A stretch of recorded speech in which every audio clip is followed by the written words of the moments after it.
Guys, dito tayo sa ating tanim na patula na nasa 22 puno lang ito.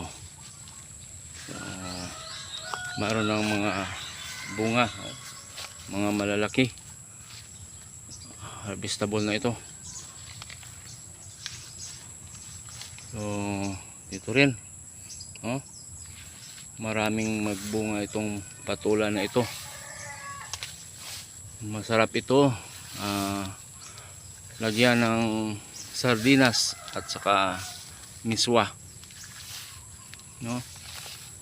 Kahit pritong isda pwede din.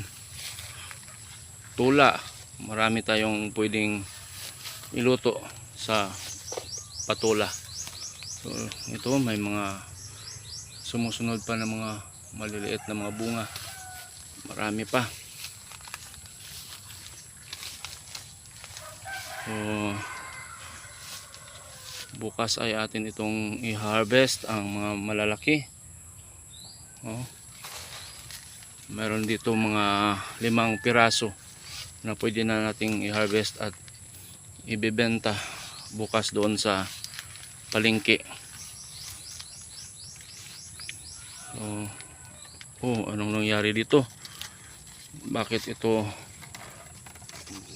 naging spiral ang hugis ng kanyang bunga? Dahil hindi siya nakadiretso lambitin, kaya ito ang nangyari sa kanyang bunga. Ito rin, kaya dapat ay check natin araw-araw ang mga bunga na dapat ay nakalambitin talaga, dahil kapag hindi ay magiging baluktot ang kanyang mga bunga. Tulad nito, ay hindi nakadiretso lambitin, kaya parang spring, parang spiral.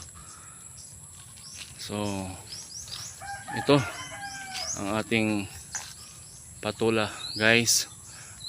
Maraming salamat.